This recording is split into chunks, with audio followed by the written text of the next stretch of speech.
Hai insan Kalbe, topik kita kali ini akan membahas mengenai food safety culture.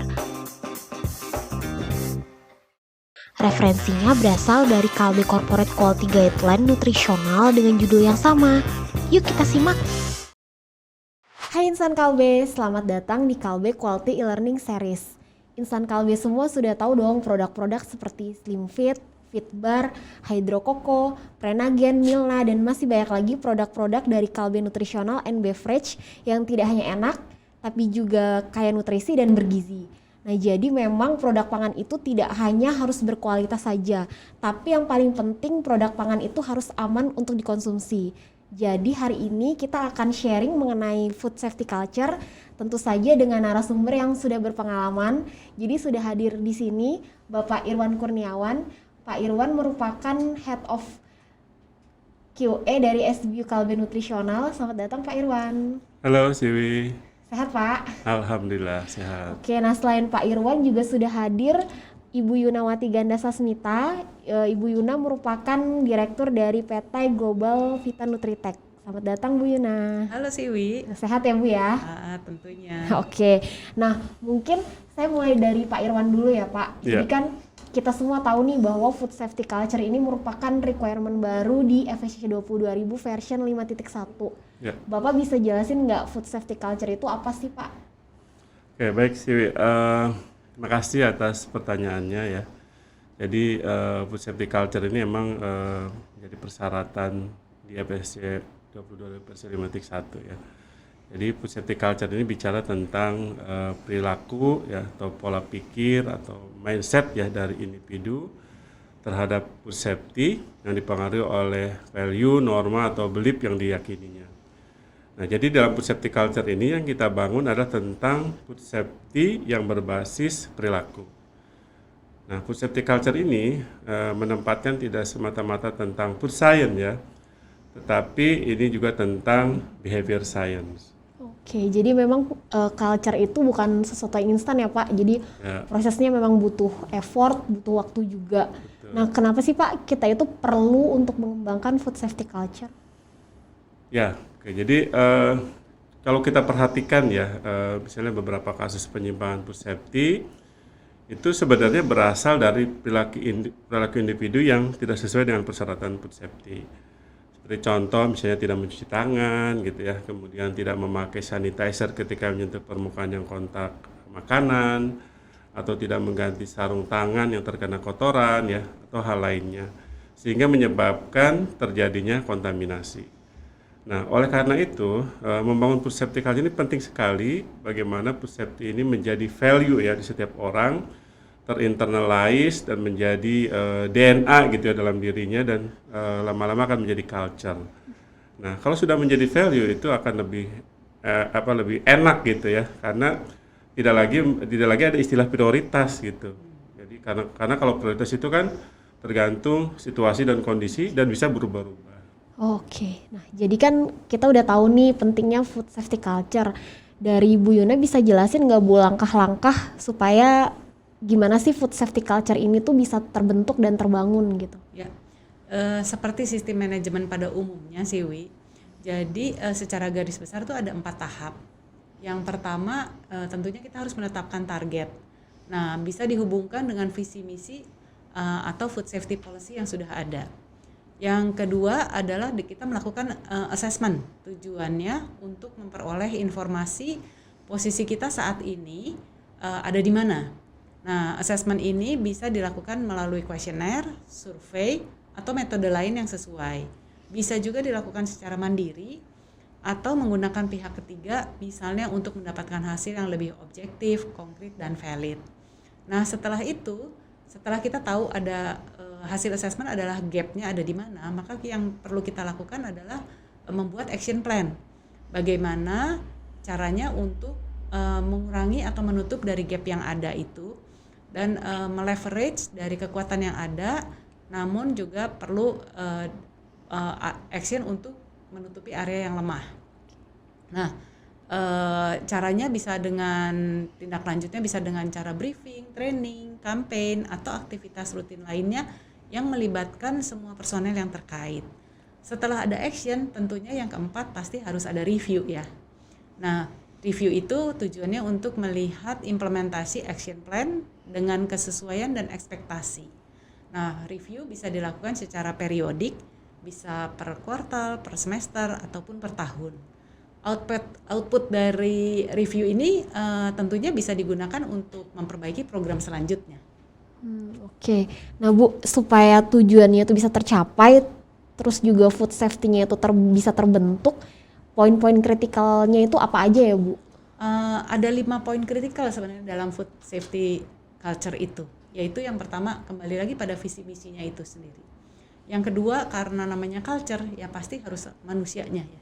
Oke. Kemudian yang ketiga adalah konsistensi dalam menjalankan program ini. Kemudian kalau ada manusia berarti juga harus ada kemampuan beradaptasi ya. Dan yang kelima adalah kesadaran terhadap bahaya dan resiko yang ada.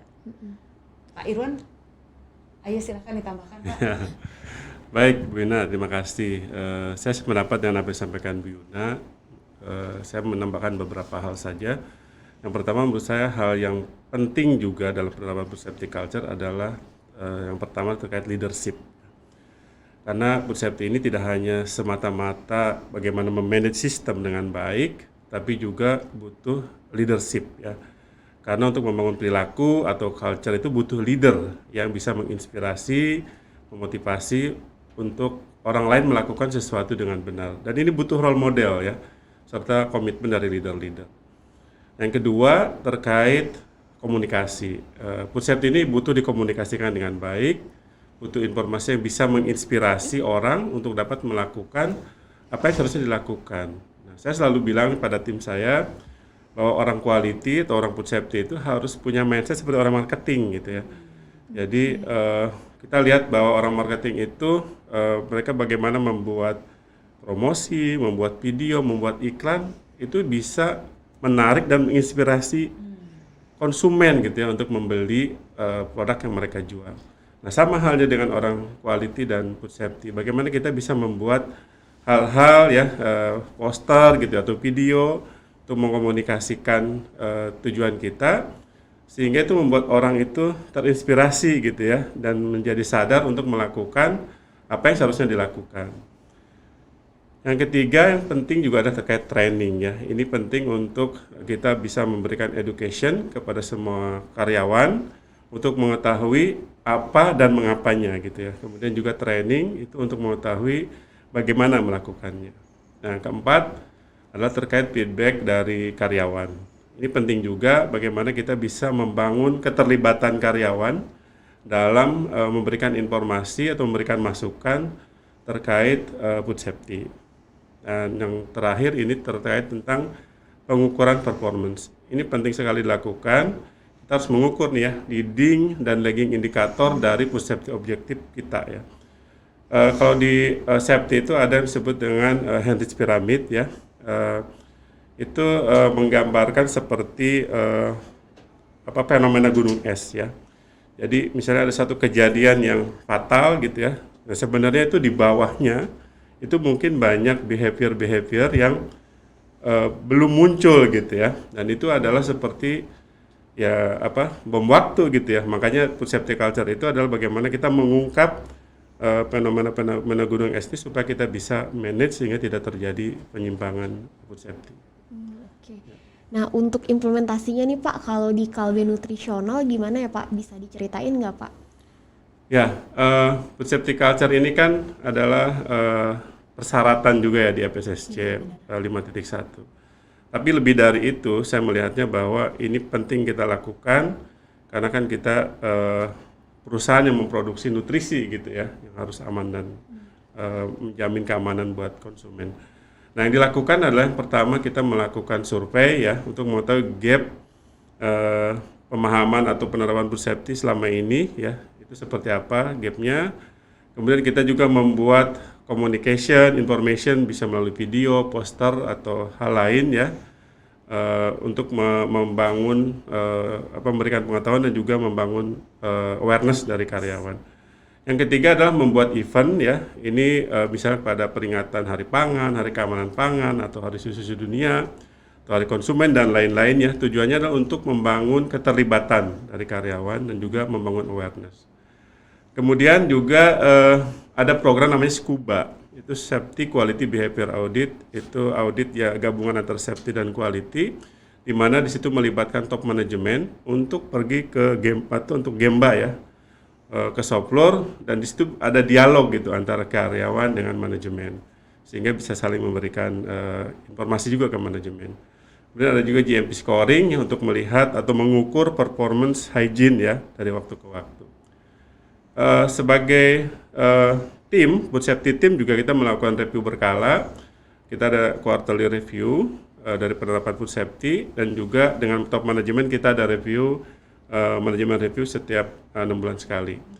Kemudian juga untuk membangun partisipasi dari semua karyawan, ini kita juga menerapkan orange tag di mana mereka bisa melaporkan apapun penyimpangan yang ada di lapangan.